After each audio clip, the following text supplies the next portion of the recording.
여러분 안녕하세요. 부동산 알려주는 친절한 함쌤입니다. 2024년 1월 10일 국민의 주거 안정을 위한 정부의 종합대책이 나왔습니다. 최근 주택시장이 하락하면서 거래가 급감하고 건설 경기가 악화일로를 걸으면서 정말 심각한 상황이 되어가고 있었는데요. 새로운 국토부 장관이 임명되고 언제쯤 정책이 나올까 기다리고 있었는데요.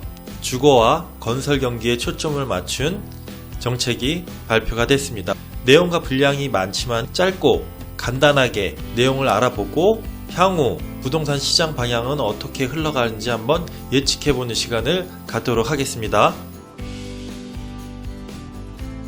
네, 이번 정책 발표의 가장 핵심적인 사항입니다. 주택 공급 확대로 주거 안정 기반을 강화하고 건설 산업 활력 회복입니다. 이거 한 줄이 이번 정책 발표의 가장 큰 목표에 있기도 합니다. 그래서 상세하게 살펴보면요, 공급에 초점을 굉장히 많이 맞췄다는 걸 볼 수 있고요. 그에 따른 건설 경기 당연히 회복하게 만들어준다는 뜻인데요. 우선 첫 번째로 도심의 주거 공급을 확대하겠다는 정책입니다. 이 정책은 아무래도 서울, 대도심, 광역권, 대도심 위주로 예상할 수가 있는데요. 특히 서울에 초점을 맞췄다고 저는 보여집니다. 그래서 제일 처음 나온 게 재건축과 재개발 규제 완화를 통해서 빠르게 추진해서 공급량을 늘리겠다 하는 정책으로 보시면 되고요.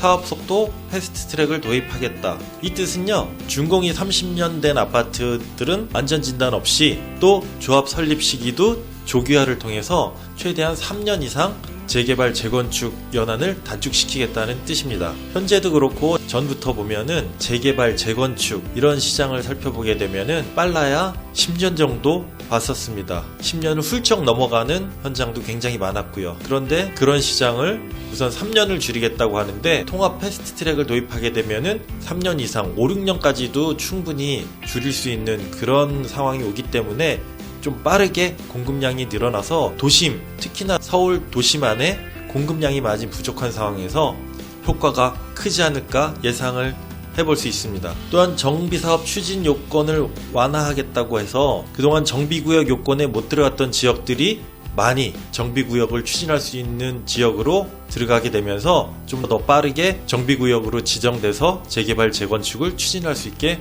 만들겠다는 겁니다. 또 초기에 자금 지원과 재건축 부담금을 합리화시키겠다고 얘기를 했고요. 중단 없는 사업, 공사비 갈등을 완화시키겠다고 하는데요. 재건축, 재개발 이렇게 공사를 진행하다 보면은 최근에는 공사비가 많이 올랐다 그래서 갈등이 많이 발생하면서 공사가 멈추는 경우도 많이 있었죠. 그런 일을 아예 애초에 방지하기 위해서 계약서를 확실하게 쓴다든지 아니면 도시분쟁위원회가 나서서 조절을 해서 중단 없는 공사가 될 수 있도록 그렇게 재개발 재건축을 진행하겠다는 뜻입니다. 당연히 빠르게 준공까지 진행될 수밖에 없다고 보시면 되겠죠. 자, 두 번째로는 1기 신도시 재정비입니다. 현재 30년이 넘어가고 있는 1기 신도시, 특히나 분당, 일산 쪽 아파트들 재건축이 절실할 텐데요. 내용을 보게 되면은 안전진단을 면제시켜주고 한 12조 원 정도의 펀드를 조성해서 원활한 자금 조달을 통해서 빠르게 진행한다고 합니다. 목표는요, 현 정부 임기 내에 첫 착공을 시작해서 2030년에 입주를 하는 게 목표로 두고 있습니다. 자, 그러면 조만간에 일산이나 또는 분당 쪽에서 제일 빠르게 진행되는 1기 신도시 재정비 사업이 발표가 나올 거라고 예상해 보시면 될 것 같습니다. 올해 내에 충분히 나올 거라고 저는 예상합니다. 또 소규모 정비, 도심 복합 사업도 민간뿐만 아니라 LH 쪽에서도 지원을 통해서 사업 절차를 간소화시켜서 빠르게 진행시키겠다는 거. 전체적으로 보시면은 도심 공급 확대는 규제 완화, 그리고 빠른 진행, 그 다음에 공급량 증가, 요거에 목표를 두고 있기 때문에 굉장히 속도감 있게 진행될 거라고 예상이 됩니다. 또 두 번째로 다양한 유형의 주택 공급을 확대하겠다고 했는데요. 그동안 서민 주거 사다리 역할을 해오던 소형주택하고 오피스텔에 대한 공급량이 지금 많이 부족하죠. 또 전세 사기 여파까지 있기 때문에 사람들의 기피 현상까지 많이 있었는데요. 어쩔 수 없이 최근에 1인 가구까지 늘어나는 상황에서 소형주택은 분명히 공급량을 계속 꾸준히 유지를 해줘야 되는 상황에서 역시나 도시형 생활주택의 건축 규제를 완화하고요. 또한 오피스텔 같은 경우에는 발코니를 설치할 수 있게 해주면서 주거 환경을 개선시켜주는 그런 지원을 통해서 공급을 촉진시키고자 하는 정책이 나왔습니다. 또 세금과 금융지원 쪽에서는 2년간 준공되는 60제곱미터 이하의 소형주택하고 오피스텔에는 취득세를 감면시켜주고 또 금리도 저리로 지원을 해주겠다는 정책입니다. 이렇게 되면서 그동안 미뤄졌던 도시형 생활주택 부지라든지 오피스텔 부지가 좀 빠르게 공사를 시작하고 공급량을 늘릴 수 있는 이런 기회가 충분히 될 거라고 예상을 해볼 수가 있겠습니다. 굉장히 어떻게 보면은 파격적인 혜택을 주는 거라고 볼 수 있습니다. 자, 다음으로는 신도시 등 공공주택 공급에 관한 내용인데요. 이 이야기는 이번 정부 출범 이후부터 신도시 계속 확대되고 공공주택을 더 늘리겠다 이런 정책이 계속 진행되어 왔는데요. 2024년에는 공공주택을 14만호 플러스 알파 공급하겠다고 얘기가 나왔고요. 또 건설 경기 활성화를 위해서 공공주택에 민간 건설사가 참여할 수 있게 하겠다는 겁니다. 또 추가적으로 신규 택지 2만호와 3기 신도시 추가로 3만호를 더 만들겠다고 얘기를 했습니다. 그리고 신도시 조성 속도를 빠르게 하겠다고 했는데요. 2024년 상반기부터 인천 계양지구부터 시작을 해서 2005년 1월까지 3기 신도시 5곳이 모두 주택을 착공하기로 정했다고 합니다. 인천 계양, 고양 창릉, 남양주 왕숙, 하남 교산, 부천 대장 이렇게 5개 지구가 착공을 시작해서 공공주택을 본격적으로 공급을 할 거라고 합니다. 굉장히 빠르게 진행되겠죠? 자, 마지막으로 건설 경기 활력을 회복하겠다라는 내용인데요. 우선은 앞에 나온 주택 공급 활성화 대책에 건설 경기까지 다 포함됐다고 보시면 되고요. 최근에 PF 문제로 건설사들이 어려움을 겪고 있는데 PF 대출을 지원해 주겠다는 거 저번 뉴스에도 나왔었는데요.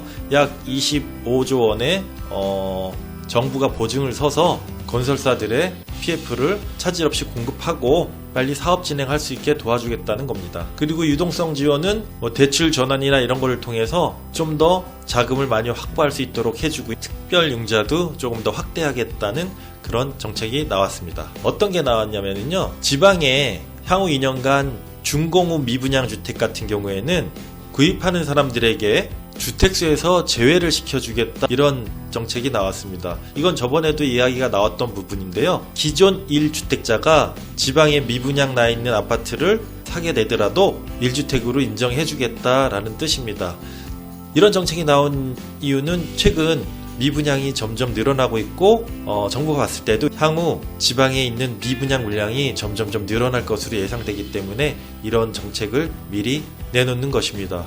아직 미분양이 10만호를 넘진 않았지만 미분양이 10만호를 넘어가는 순간 위험 수위에 해당되기 때문에 미리 이런 정책이 나왔다고 보시면 되고요. 그 외에 건설사들이 공사 진행하는 데서 어려움이나 또는 중단 위험이 있을 경우에 정부나 지자체가 참여해서 신속하게 정상화시키는 방안 등이 나왔습니다. 자, 이렇게 2024년을 맞이해서 굉장히 큰 부동산 정책이 나왔는데요. 꼭 부동산 정책뿐만 아니라 건설 경기 활성화 정책과 함께 나왔다고 보시면 되고요. 어떤 분들은 이런 주택 정책이 무주택자보다는 다주택자들을 위한 정책이 아니냐라고 하시는 분들도 있는데요.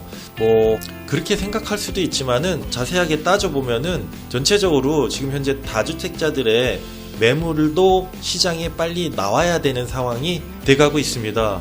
그래서 정부의 입장은 주택시장의 하향 안정화에 목적을 두고 있기 때문에 다주택자들도 이런 탈출구를 마련해주면서 매도 물량이 계속 나오게 만들려고 하고 있고요. 또 무주택자들을 위해서는 좀 더 빠르고 과감하게 건설 경기도 함께 살리는 차원에서 3기 신도시라든지 이런 정비사업 빠르게 시행을 하고자 하는 겁니다. 무주택자분들 지금 주택시장 하락기에 섣불리 내 집 마련을 위해서 무리하시기보다는 금리도 좀 더 내려가야 되는 상황도 있고 그래서 공급량이 지금 굉장히 많이 나오려고 하는 상황이니까 이 정부 정책을 한번 기대해 보시면서 기다려도 저는 괜찮다고 얘기 드리고 싶습니다. 자, 주택 경기 시장은 항상 이렇게 오르막이 있고 내리막이 있는 거 제가 자주 말씀을 드리고 있잖아요. 지금은 살짝 내리막으로 가고 있고 아직 바닥이 다져지지 않는 상황이기 때문에 바닥이 다져지는 상황은 제가 예상할 때 이런 정비사업과 특히 신도시, 3기 신도시 등이 다 착공을 하고 준공이 돼서 쭉쭉 채워져 나갈 때쯤이 아마 주택시장은 바닥을 다지면서 올라갈 준비를 하지 않을까 예상합니다. 물론 예전에도 그렇고요. 이런 관점에서 보시고 이 정책을 이해하시면 될 것 같습니다. 네, 그럼 다음 시간에 다시 뵙도록 하겠습니다.